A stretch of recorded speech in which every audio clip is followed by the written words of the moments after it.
ನಮಸ್ಕಾರ. ಇಂದಿನ ಸಂಚಿಕೆಯಲ್ಲಿ ಶ್ರೀ ಕಟೀಲು ದುರ್ಗಾ ಪರಮೇಶ್ವರಿ ತಾಯಿಯ ಮಹತ್ವ ಮತ್ತು ದೇವಸ್ಥಾನದ ಇತಿಹಾಸದ ಬಗ್ಗೆ ತಿಳಿದುಕೊಳ್ಳೋಣ. ಕಟೀಲು ಶ್ರೀ ದುರ್ಗಾ ಪರಮೇಶ್ವರಿ ದೇವಸ್ಥಾನವು ಕರ್ನಾಟಕದ ದಕ್ಷಿಣ ಕನ್ನಡ ಜಿಲ್ಲೆಯ ಪ್ರಮುಖ ಶಕ್ತಿಪೀಠಗಳಲ್ಲಿ ಒಂದಾಗಿದೆ. ನಂದಿನಿ ನದಿಯ ಮಧ್ಯದಲ್ಲಿರುವ ಸಣ್ಣ ದ್ವೀಪದಲ್ಲಿ ಈ ದೇವಾಲಯ ನೆಲೆಗೊಂಡಿರುವುದು ಇದರ ವಿಶೇಷತೆ. ಪ್ರತಿದಿನ ಸಾವಿರಾರು ಭಕ್ತರು ತಾಯಿಯ ದರ್ಶನ ಪಡೆದು ತಮ್ಮ ಕಷ್ಟ ಕಾರ್ಪಣ್ಯಗಳು ದೂರವಾಗಲಿ ಎಂದು ಪ್ರಾರ್ಥಿಸುತ್ತಾರೆ. ಪುರಾಣದ ಪ್ರಕಾರ ಅರಸು ಎಂಬ ದೈತ್ಯನ ಉಪದ್ರವದಿಂದ ದೇವತೆಗಳು ಸಂಕಷ್ಟಕ್ಕೊಳಗಾದಾಗ ಆದಿಶಕ್ತಿಯು ದುರ್ಗಾ ಪರಮೇಶ್ವರಿ ರೂಪದಲ್ಲಿ ಅವತರಿಸಿ ಆ ದುಷ್ಟಶಕ್ತಿಯನ್ನು ಸಂಹರಿಸಿದಳು. ನಂತರ ಭಕ್ತರ ರಕ್ಷಣೆಗೆ ನಂದಿನಿ ನದಿಯ ತಟದಲ್ಲಿ ನೆಲೆಸಿದಳು ಎಂಬ ನಂಬಿಕೆ ಇದೆ. ಕಟಿ ಎಂದರೆ ಮಧ್ಯ ಮತ್ತು ಇಲು ಎಂದರೆ ಸ್ಥಳ ಎಂಬ ಅರ್ಥದಿಂದ ನದಿಯ ಮಧ್ಯಭಾಗದಲ್ಲಿರುವ ಈ ಕ್ಷೇತ್ರಕ್ಕೆ ಕಟೀಲು ಎಂಬ ಹೆಸರು ಬಂದಿತೆಂದು ಸ್ಥಳೀಯ ಸಂಪ್ರದಾಯ ಹೇಳುತ್ತದೆ.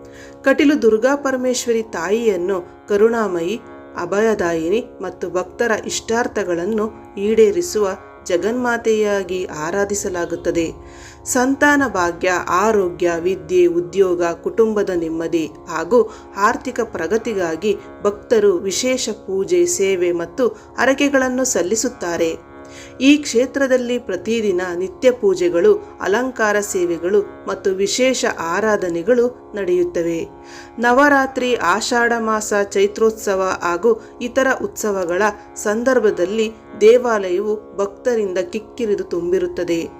ವಿಶೇಷವಾಗಿ ದೇವಿಯ ಸನ್ನಿಧಿಯಲ್ಲಿ ನಡೆಯುವ ಚಂಡಿಕಾ ಹೋಮ, ಅಷ್ಟೋತ್ತರ ಪೂಜೆ, ಕುಂಕುಮ ಅರ್ಚನೆ ಮತ್ತು ಅನ್ನದಾನ ಸೇವೆಗಳಿಗೆ ಅಪಾರ ಮಹತ್ವವಿದೆ.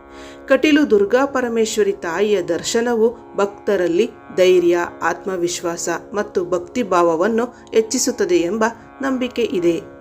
ಭಕ್ತಿಯಿಂದ ತಾಯಿಯನ್ನು ಸ್ಮರಿಸಿದವರನ್ನು ದುರ್ಗಾ ಪರಮೇಶ್ವರಿ ತಾಯಿ ಕಾಪಾಡಿ ಜೀವನದಲ್ಲಿ ಸುಖ, ಶಾಂತಿ, ಐಶ್ವರ್ಯ ಮತ್ತು ಯಶಸ್ಸನ್ನು ಅನುಗ್ರಹಿಸುತ್ತಾಳೆ ಎಂದು ಅನೇಕ ಭಕ್ತರು ವಿಶ್ವಾಸದಿಂದ ಹೇಳುತ್ತಾರೆ.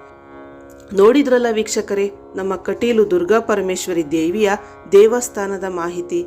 ಇಂಥದ್ದೇ ವಿಶೇಷ ದೈವ ಮಾಹಿತಿಗಾಗಿ ನಮ್ಮ ಅಮೃತಧಾರೆ ಪೇಜನ್ನು ಫಾಲೋ ಮಾಡಿ, ಲೈಕ್ ಮಾಡಿ, ಶೇರ್ ಮಾಡಿ. ಧನ್ಯವಾದಗಳು.